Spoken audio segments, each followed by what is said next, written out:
సాధారణంగా ఒక మహిళ బయటికెళ్ళేటప్పుడు, లేకపోతే ఒక ఆడపడుచు బయటికెళ్ళేటప్పుడు ప్రతి ఒక్కరికి వచ్చే మాట, "అమ్మ బయటికెళ్తున్నావు కొంచెం జాగ్రత్తగా ఉండు. 10 మంది కళ్ళు నీ పైన పడుతుంటాయి. చాలా జాగ్రత్తగా వెళ్లి ఇంటికి రా" అని. అయితే ఇప్పట్లో చూసుకుంటే మహిళల కంటే ఎక్కువ మగవారికి చెప్పాల్సింది. "నాయనా బయటికెళ్తున్నావు చాలా సేఫ్‌గా ఉండు. 10 మంది అమ్మాయిలుండే చోటుకెళ్తున్నావు. అక్కడ చాలా జాగ్రత్తగా ఉండు" అని.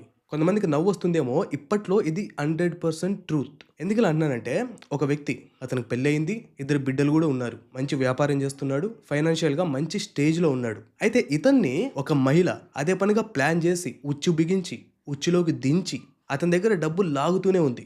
ఎంతలా అతన్ని మాయ చేసి డబ్బులు లాగిందంటే, రౌడీలతో సంబంధాలు పెట్టుకొని డబ్బులు లాగేంతగా ఆ వ్యక్తిని హింసించింది.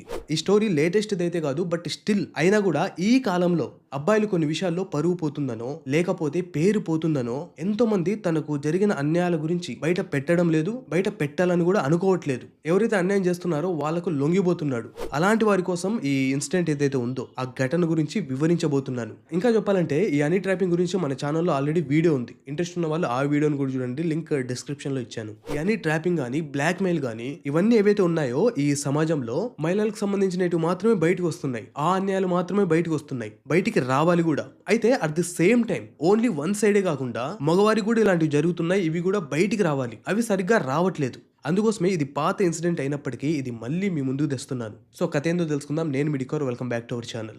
విషయానికి వస్తే ఒక వ్యక్తి బెంగళూరులో ఉండేవాడు. అతనికి పెళ్ళైంది. ఇద్దరు బిడ్డలు కూడా. మంచి బిజినెస్ చేస్తున్నాడు. ఫైనాన్షియల్ గా చాలా స్ట్రాంగ్ గా ఉన్నాడు. అయితే వారి పిల్లల్ని ప్రీ స్కూల్లో జాయిన్ చేయించడానికి బెంగళూరులో వాళ్ళు ఉండే ఏరియాలోనే దగ్గరలో ఉన్న ఒక ప్రీ స్కూల్లో జాయిన్ చేశారు. ఈ జాయిన్ చేసే క్రమంలో ఎవరైతే అడ్మిషన్ తీసుకున్నారో అక్కడున్న టీచర్ లేదా స్టాఫ్ మెంబర్, ఆ టీచర్ అతని గురించి మొత్తం తెలుసుకుంది. ఇతను ఫైనాన్షియల్ గా మంచి స్ట్రాంగ్ గా ఉన్నాడని, బిజినెస్లు బాగున్నాయని, మంచి ధనికుడని ఇవన్నీ కూడా తెలుసుకుంది. ఆ టీచర్ పేరు వచ్చేసి శ్రీదేవి. అండ్ ఇంకొక విషయం, ఆ అమ్మాయికి వయసు 25 సంవత్సరాలు. ఇలా అతను ఫైనాన్షియల్ గా స్ట్రాంగ్ అని తెలుసుకున్న శ్రీదేవి అడ్మిషన్ ప్రాసెస్ లో గార్డియన్ ఫోన్ నెంబర్ ఉంటుంది కదా, అక్కడ ఆ వ్యక్తి నెంబర్ తీసుకొని వారి పిల్లల స్టడీస్ విషయంలో మాట్లాడుతూ అప్డేట్స్ ఇస్తూ ఈ విధంగా ఉండేది. అయితే ఈ శ్రీదేవి ఏం చేసిందంటే, ఒకరోజు అతనికి డైరెక్ట్ గా కాల్ చేసి, నేను సపరేట్ గా స్కూల్ పెట్టాలి, అందుకు 2 lakhs ఖర్చు అవుతుంది, మీరు 2 lakhs నాకు అప్పుగా ఇవ్వండి, నేను మళ్ళీ తిరిగి ఇచ్చేస్తాను 1 year లోపు అని చెప్పింది. సో ఇతను ఏం చేశాడంటే, ఈమె స్కూల్ టీచర్ కాబట్టి ఓకే బెటర్ మనం ఇవ్వచ్చు, ఏం పర్లేదు అని మనసులో అనుకొని వాళ్ళ భార్యతో డిస్కస్ చేసి అతని భార్య అంగీకారం ప్రకారమే ఆమెకు ఒక 2 లక్షలు అప్పిచ్చాడు. సో ఇదంతా జరిగింది 2023లో. సో 1 year అయిపోయింది. 2024 వచ్చింది. ఈ 1 year లో ఎప్పుడు కూడా ఆమె ఈ అప్పు గురించి డిస్కస్ చేసేది కాదు వాళ్ళతో. సో 1 year తర్వాత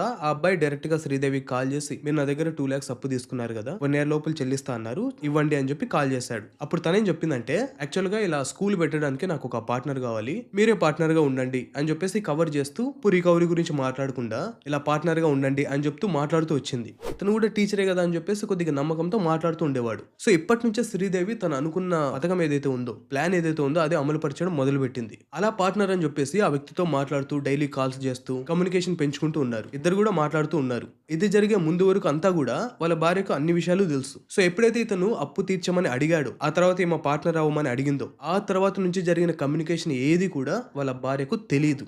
సో ఇలా పార్ట్నర్ అని చెప్పేసి రోజు వీళ్ళు కాల్స్ మాట్లాడుతూ అలా మెల్లగా నార్మల్ కమ్యూనికేషన్ కాస్త పర్సనల్స్ మాట్లాడుకునేంతగా వెళ్ళిపోయారు. ఇంకా చెప్పాలంటే పర్సనల్స్ కి మించి వెళ్ళిపోయారు. నేను అవన్నీ కూడా ఓపెన్ గా చెప్పలేను, బట్ ఇప్పటికే మీకు అర్థమయ్యే ఉంటుంది. సో ఆ విధంగా మాట్లాడుతూ ఒక చిన్న ఎగ్జాంపుల్ చెప్తాను. ఇతను అలా మాట్లాడుతూ నాకు ఒక ముద్దు కావాలని అడిగినా కూడా, నాకు ఇలా అవసరం ఉంది 50,000 ఇవ్వు, నేను నీకు ముద్దిస్తాను అని చెప్పేసి ఒక ముద్దుకి తను 50,000 తీసుకుంది. ఇలా ముద్దుతో మొదలై అట్ ది ఎండ్ ఎంత వరకు వెళ్ళిందంటే, అతని దగ్గర 15 లక్షలు తీసుకునేంత వరకు వెళ్ళింది. ఇప్పటి వరకు అంతా బానే ఉంది. అమ్మాయి ట్రాప్ చేసింది, ఆ అబ్బాయి కక్కుర్తి పడ్డాడు, ఏమో కావాల్సింది ఏమి తీసుకుంది, ఆ అబ్బాయి కావాల్సింది ఆ అబ్బాయి తీసుకున్నాడు. ఇంతవరకు బానే ఉంది. అయితే ఇక్కడ ఇంకా హనీ ట్రాపింగ్ కానీ లేకపోతే బ్లాక్ మెయిల్ కానీ ఇంకా జరగలేదు. ఆ అబ్బాయికి ఎక్కడ తేడా కొట్టిందంటే, whatever the relation it may be, emotional support అనేది అక్కడ ఒక మెయిన్ థీమ్ లో ఉంటుంది. అయితే ఇతనే అబ్జర్వ్ చేశాడంటే, వాళ్ళు ఏకాంతంగా కలుసుకున్నా, లేకపోతే ఏదైనా ఫోన్ లో మాట్లాడుకున్నా, లేకపోతే ఇంకేదన్నా ఆ విధంగా మాట్లాడుకున్నా కూడా ఎక్కువగా ఫైనాన్షియల్ థింగ్ ముందుకు వస్తుంది. ఎమోషనల్ ఏం లేదు అక్కడ. సో అది గ్రహించాడు. అతనికి అర్థమైపోయింది, ఇదేదో తేడా కొడుతుంది, నేను చాలా కక్కుర్తి పడుతున్నా,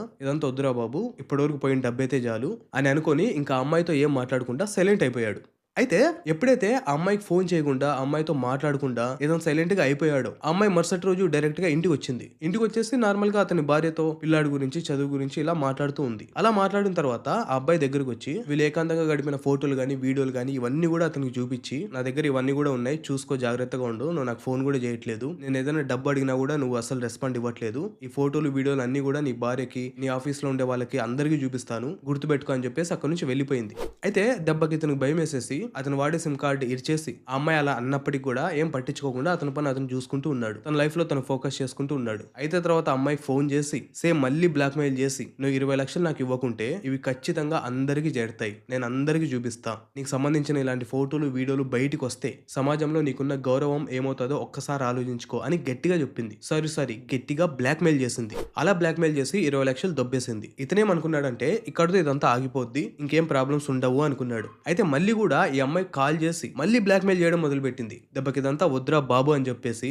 బెంగళూరు నుంచే మకాం మార్చి వేరే స్టేట్ కో వేరే ఊరికో వెళ్దామని ఫిక్స్ అయిపోయాడు. అలా వెళ్ళిపోదాం అని చెప్పేసి పిల్లల స్కూల్లో టీసీ కోసం వెళ్ళాడు. ఈ విషయం ఆ అమ్మాయికి తెలిసిపోయింది. ఆ అమ్మాయికి తెలిసిపోయి ఆమె బంగారు బాతు వెళ్ళిపోతే ఈమెకు డబ్బులు ఎలా వస్తాయి, ఈమె ఎంజాయ్మెంట్లు ఎలా చేస్తుంది అని ఈ విధంగా ఆలోచించి ఒక మంచి ప్లాన్ రెడీ చేసింది. అదేంటంటే ఈ అమ్మాయికి సంబంధించిన ఒక ఫ్రెండ్ ని కాంటాక్ట్ అయ్యింది. అతని పేరు వచ్చేసి సాగర్. ఈ అబ్బాయి ఏం చేశాడు, ఆల్రెడీ పోలీస్ కేసులో ఉన్న ఒక రౌడీని గణేష్ అనే వ్యక్తిని తీసుకొచ్చాడు. సో వీళ్ళు ముగ్గురు ఏం చేస్తారంటే ఆఫీస్ కి వెళ్లి వస్తున్న ఈ వ్యక్తిని ఆపి కారులోకి దూరి అతని ఫుల్ గా బెదిరించడం మొదలు పెట్టారు. ఇక్కడ కూడా సేమ్, నీ ఫోటోలు వీడియోలు బయట పెడతాం, మేము చెప్పింది చేయాలి అని. సో అలా మొత్తం బెదిరించి ₹1 కోటి డిమాండ్ చేశారు. అయితే వీళ్ళు ముగ్గురు ఇంకా అతని మధ్య చాలా వాదనలు జరిగాయి. ఈ వ్యక్తి కూడా ఏం తగ్గలేదు, నాకు తెలిసిన వాళ్ళు ఉన్నారు, నాకు పోలీసులు తెలుసు, ఈ విధంగా ఇతను కూడా ఫైట్ చేశాడు. అవతలున్న రౌడీ వ్యక్తి కూడా, గణేష్ అనే వ్యక్తి కూడా, నేను చాలా పెద్ద రౌడీని, నాకు తెలియని పోలీసు లేరు, కావాలంటే ఎవరికైనా ఫోన్ చేసుకుని నెంబర్లు నేనే ఇస్తా. ఈ విధంగా వారిద్దరి మధ్య వాదనలు జరిగి చివరికి 20-30 లక్షలు అతని దగ్గర తీసుకొని ఆ సమయానికి అతన్ని వదిలేయడం జరిగింది. అప్పటికైనా ఆ అమ్మాయి ఆ వ్యక్తిని వదిలేసిందే అంటే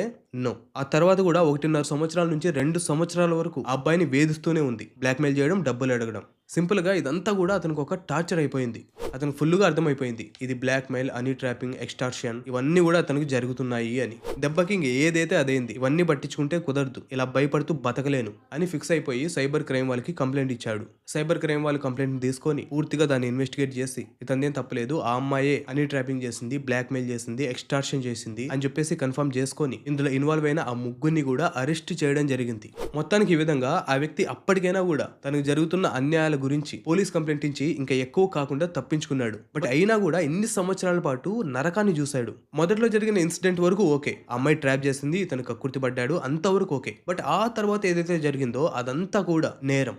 ఎమోషనల్ గా ఒక మనిషికి నరకం చూపించడం. ఇంకా చెప్పాలంటే ఇక్కడ నేను అమ్మాయిల గురించే మాట్లాడట్లేదు, ఓన్లీ అబ్బాయిల గురించి మాత్రమే మాట్లాడుతున్నా. అందుకోసమే చెప్తున్నా, ఇలాంటివి ఎన్నో జరుగుతున్నాయి బట్ ఎవ్వరు కూడా బహిరంగంగా ముందుకు రావట్లేదు. వై? బికాస్ సమాజంలో అతనుకున్న గౌరవం వల్ల, లేకపోతే పేరు ప్రతిష్ట అని ఇలాంటివి కొన్ని ఉన్నాయి కదా. సో వీటికి భయపడి ఎవరు కూడా ముందుకు రావట్లేదు. బట్ బహిరంగంగా బయటకు వచ్చి వారికి జరిగిన అన్యాయాన్ని చెప్తేనే కదా అలా వచ్చిన వారిని చూసి మిగతా వారు కూడా ముందుకు వస్తారు. ఇవన్నీ ఏవైతే ఉన్నాయో అవన్నీ కూడా లైఫ్ లో ఒక పార్ట్.